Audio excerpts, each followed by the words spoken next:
Hi everybody, Nick here again with another video.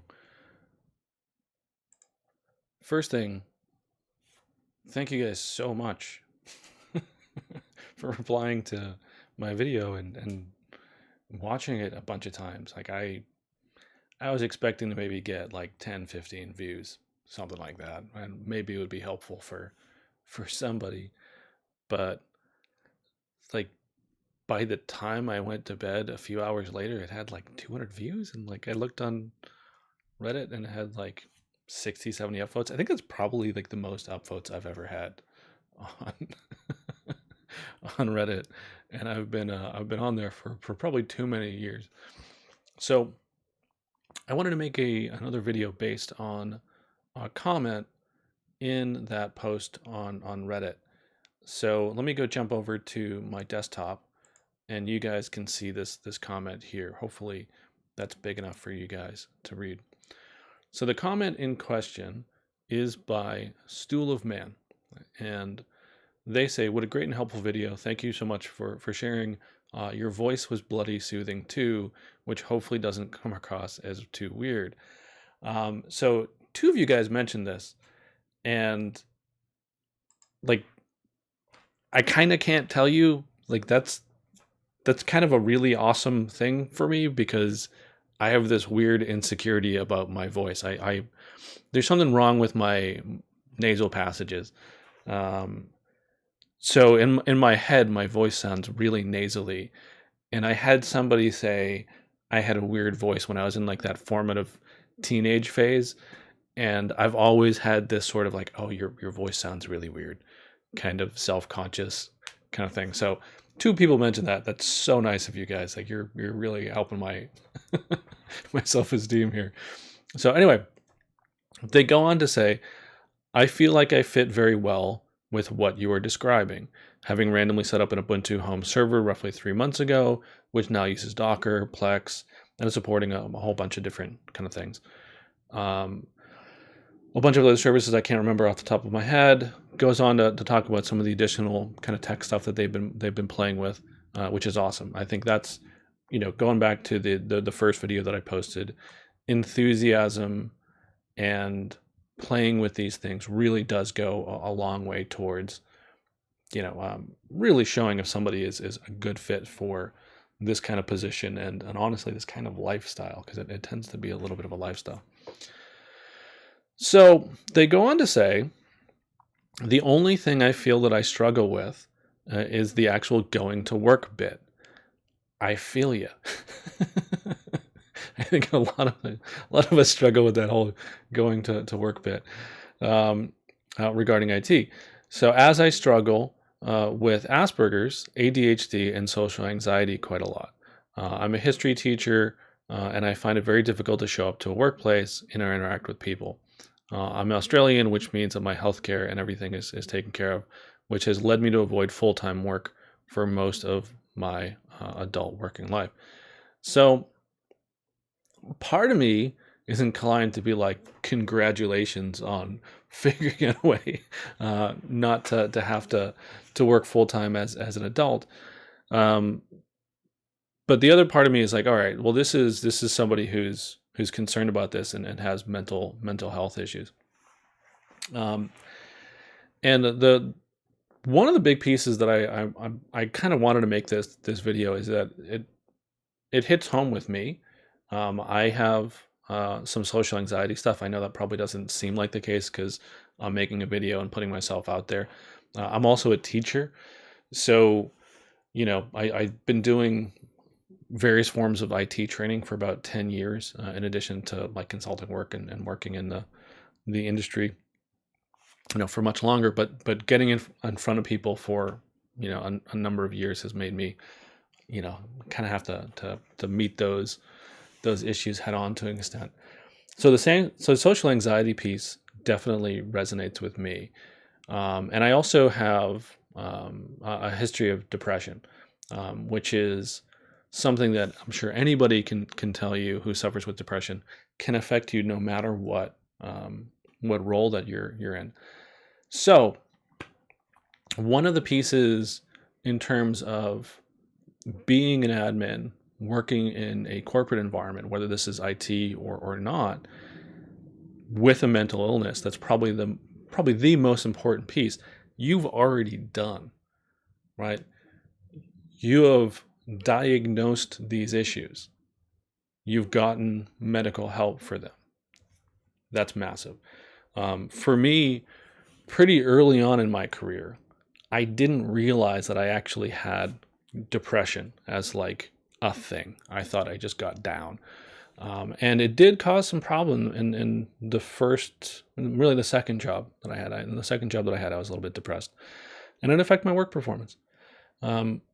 Once I realized that this was an issue and I was able to, address it and get help, then it was something that was manageable. And obviously, occasionally it would affect work performance, but not to the extent that it was a problem. Just like anybody else's kind of health issue would affect them. People get the flu. People, have a chronic illness, whatever it is, right? That's a part of being human, and that's completely fine. Now, one of the traditionally great things about working in IT, and my dog is back in the room, so if you hear some clicking and jingling and stuff, that's Bits again. Maybe one of these days I'll put her on camera so you can see how ridiculously adorable she is. Anyway, one of the traditionally great things about working in IT is that a lot of people have mental health issues, specifically autism spectrum disorder issues. And there's really been a big overlap between the number of people who have autism or Asperger's or they're on the spectrum and who work in technology. And a big reason for that is just the way that I don't want to call it a disorder, because to me it's not a disorder. It's just a different way of thinking. Your brain has a different wiring than the standard, right? That doesn't mean it's bad. That just means it's slightly different. So one of the reasons why we see so many people with autism in technology is it's something your brain is probably kind of geared towards. Ordered systems that you can build things out of, pattern recognition. These are things that, and I know I'm stereotyping a little bit here, but generally people on the autism spectrum are pretty good at. Manifests itself in a lot of different ways, but they're pretty good at. Now, the piece that Stool of Man was concerned with is, I think, probably the human interaction part of it. And it is remarkably helpful if you are good at interacting with people.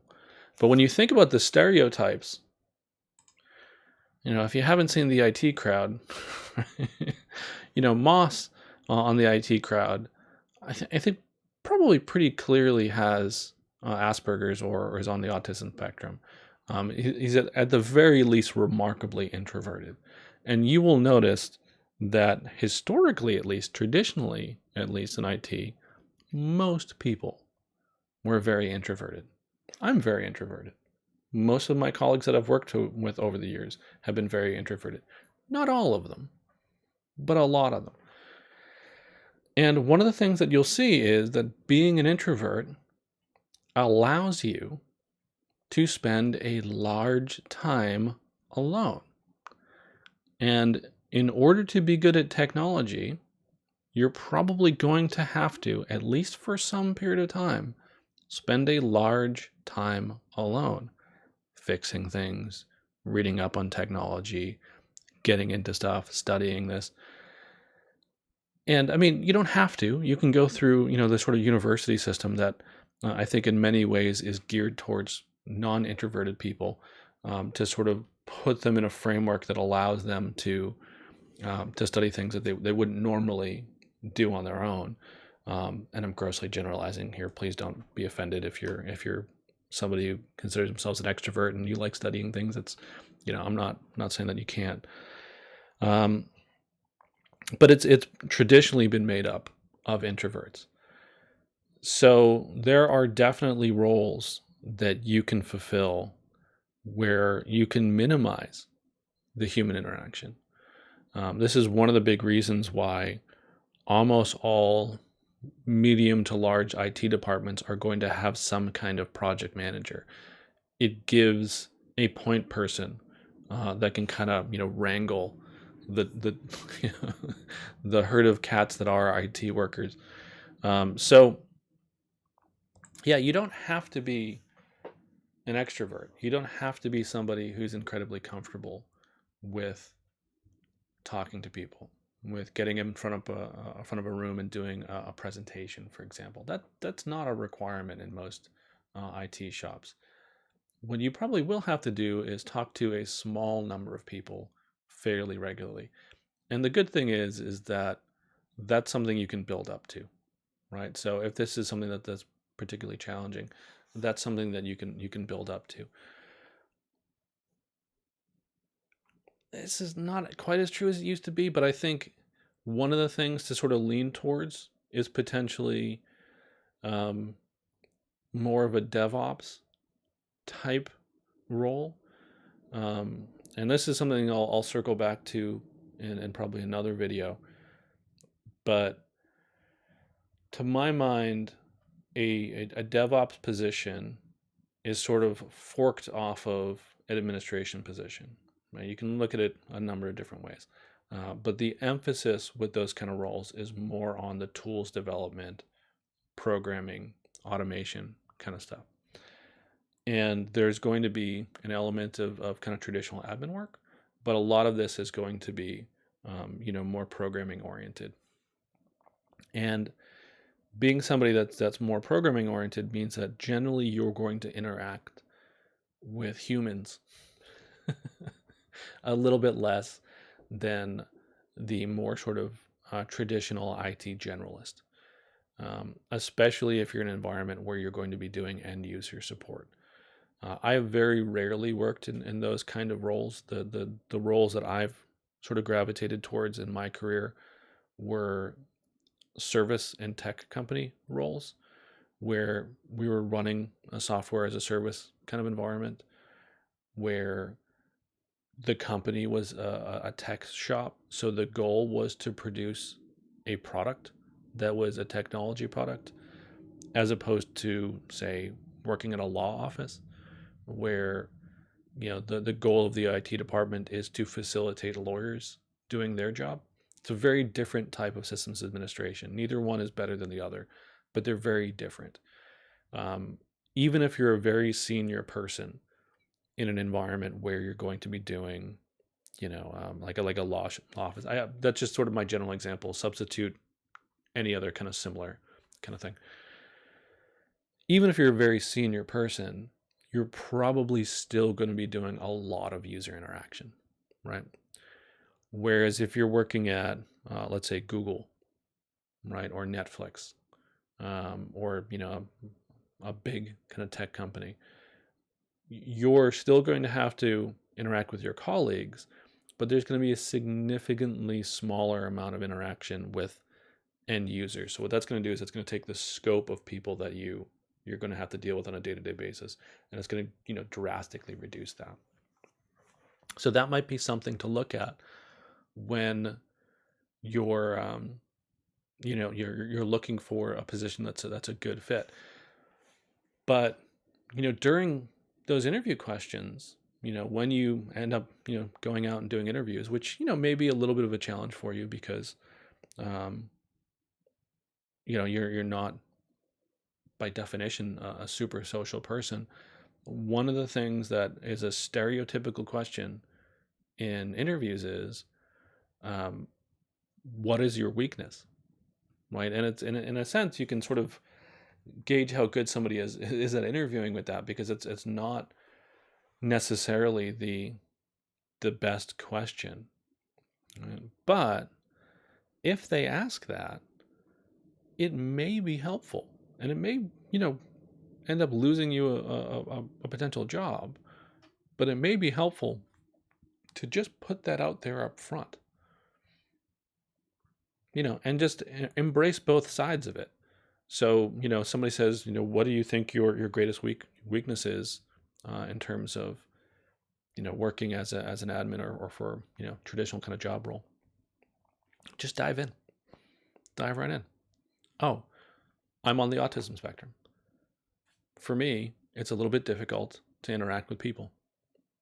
That said, one of the great things about being on the autism spectrum is blah, blah, blah, blah, blah, blah, blah. And you go into all the benefits about how, it helps you with the type of thinking that you do. And it means that you can go work on, projects where other people might find it boring after a period of time. You can do that for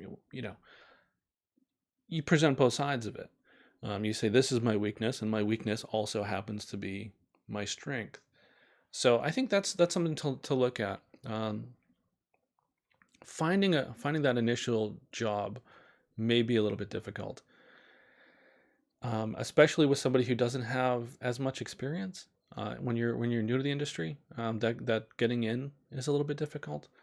If you're, if you have something that's going to make it difficult to do interviewing and such. Fortunately, the economy is pretty good right now. There's a big demand for IT workers, and once you get in, it's much easier to get your second job, right? So once you're in, you establish that you can go work in a professional environment, you can then find that second gig easier. I think I'll probably do another video down the road about how to kind of figure out how to get that initial first gig. I'll also sort of talk about a really common gripe from some of the younger folks out there when they're new to this. Is they graduate, college, and they see entry level positions where the requirement is 5 years worth of experience, and they're like, well, how am I supposed to get the 5 years worth of experience without being able to get the entry level gig? And I'll talk about that a little bit. But there are definitely ways to do that, and we'll sort of jump into that maybe another video. I don't want to make this super long, but yes, you can absolutely work in IT as a professional with a mental illness. It's incredibly common. In fact, I mean, if you look at the luminaries, the top echelon in tech, if you look at Bill Gates, somebody like that, Bill Gates has Asperger's syndrome. He's got a guy who, and I don't know if this is true anymore, but it was true when I worked at Microsoft. He's got a guy that is employed basically to sort of be a buffer with Bill Gates when he's having lunch with people and things like that. Just to be some social lubrication, kind of help facilitate the conversation and stuff. Because Bill is a very direct dude. That sort of that's a whole other thing. But yeah, absolutely, you can absolutely work in technology with mental health issues. Just like anything else, you need to make sure that you are addressing your mental health issues. So, I'm diabetic. I could not work in a corporate environment as an IT person if my diabetes was out of control. If my blood sugar was all over the place and things like that, that could cause some serious problems. Mental health issues are just that, they're health issues. So as long as they're under control, you're good. Set that expectation up front, talk to your employer, find workarounds, but that's absolutely something you can do. So if this is something that you feel like would be useful for you, something that you think is going to be, beneficial to your life, definitely look at it. Definitely consider doing that. It's going to be helpful to be social and personable and things like that. But as long as you're sort of above a certain baseline where you can have conversations with a small group of people, you're okay. You're going to be fine. So, hope this was useful. Thank you guys for watching my first video and giving it such a, I don't mean it's small by YouTube standards, but for me, having 200 people watch my video was pretty remarkable. So yeah, I think I'm going to keep making these. I don't know how regularly. Maybe I'll try to do one or two a week or something like that. So I don't know. I mean, I guess the traditional YouTube closing is I'm supposed to ask you to like and subscribe and all that stuff. So um, yeah, I mean, like if you could, that'd be that'd be really cool. Also, there was a great discussion on the R Linux admin subreddit. So I'm probably going to go post this video there when this is uploaded. So if you guys want to jump in there and have a conversation, that'd be awesome. Alternatively, if you want to post comments and stuff in the YouTube comments, that'd be cool too. That way that they're always sort of tied to the um, to the video, I guess. But yeah. So anyway, so thank you guys for watching this. Hope this was useful, and yeah, I guess I'll see you next time in the next video. So thanks for watching.